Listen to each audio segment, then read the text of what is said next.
Hello, my name is Jhon Tedesco, and I am a professor of communication in the Department of Communication at Virginia Tech University in Blacksburg, Virginia. I received a request from Adriano to provide a short video about the article on issue and strategy agenda setting in the 2004 U.S. presidential election, and I am pleased to see that there are folks who are interested in that research, and I'm happy to provide a short summary. That was an interesting project and an interesting election because we had an unpopular U.S. president in George W. Bush, and we had a somewhat controversial challenger from the Democratic Party, a Vietnam veteran who was controversial because of some statements that he had made upon his return from the Vietnam War. And even though he was decorated with some war honors, that was brought into question throughout the campaign. So the study was really interested in whether or not either one of those candidates was more successful than the other at setting the agenda for the media, or also whether or not one of those candidates was building the agenda for the other candidate in the campaign.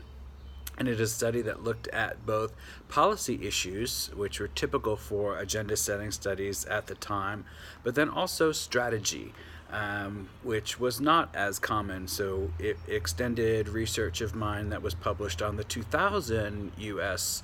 presidential election on strategy agenda setting.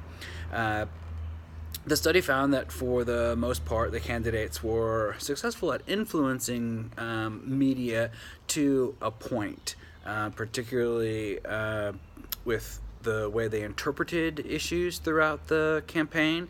No one candidate had success in dominating the media to fully set the agenda, but there was evidence in the correlations that were performed that there was mutual influence going on, meaning that the candidates were influencing the media, and the media was also influencing the type of issues that the candidates talked about.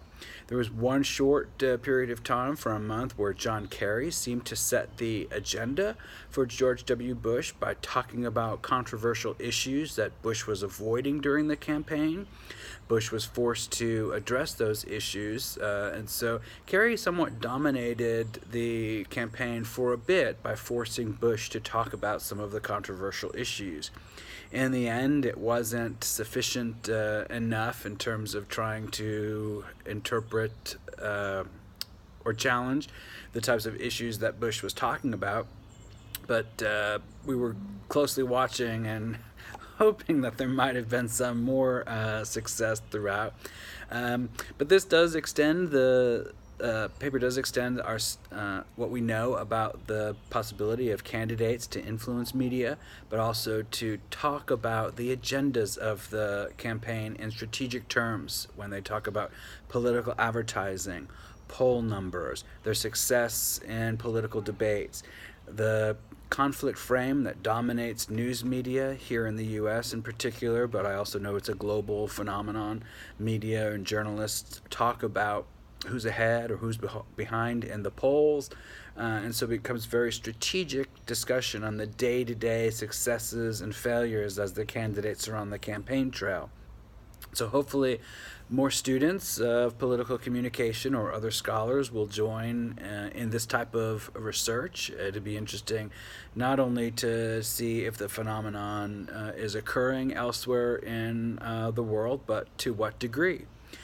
If you are curious about more studies on agenda building, that's the candidate and campaign's ability to influence media, I'll direct you to a chapter I wrote in the book Political Public Relations, which is edited by Spiro Cusis and Jesper Strombeck. I have the chapter there on agenda building, and I also have a few other agenda building and agenda setting studies that you can find in the library. American Behavioral Scientists is also a journal where I've published some of that work. I certainly hope you enjoyed the article. I'm willing to entertain questions or interests if you are developing similar types of research in Brazil or elsewhere around the world. Enjoy the class. I hope it is as much fun for those of you in Brazil as it is for those of us here in America to watch the media, even when they don't perform their jobs as well as we might hope. Okay, take care. Bye-bye.